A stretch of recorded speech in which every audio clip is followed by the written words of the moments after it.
8h30 à Montpellier, les vélos se pressent. Hier, record de fréquentation battu dans l'Écusson avec 3000 cyclistes. Écologique et pratique, le 2 roues séduit, mais son utilisation n'est pas sans danger. Ça fait toujours assez peur. Il y a beaucoup d'endroits qui sont très compliqués à passer, beaucoup de carrefours, des ronds-points qui sont... Ça manque encore de continuité cyclable. Parfois c'est un peu risqué, mais parfois c'est pas juste la faute au niveau de la structuration des routes. Parfois c'est nous-mêmes les vélos qui ne respectons pas forcément le code de la route. En tout cas, moi pour les trajets que je fais, qui sont des petits trajets en centre-ville, on circule bien. Après, en toute sécurité, peut-être pas. Face à la surfréquentation, Montpellier s'engage pour améliorer le système cyclable actuel, mais il reste encore des choses à améliorer. Il manque des réseaux qui soient continus, qui soient lisibles, qui soient attractifs.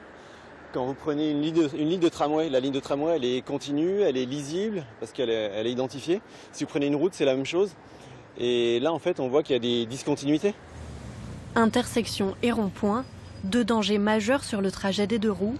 Mais à l'arrêt survient un autre fléau, celui des vols. Pour tranquilliser la pratique, la métropole investit.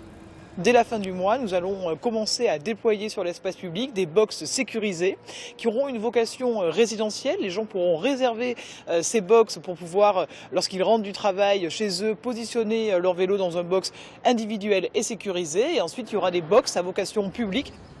Une bonne nouvelle pour les cyclistes de plus en plus nombreux. Ce matin à 10h, ils étaient déjà 700 à pédaler.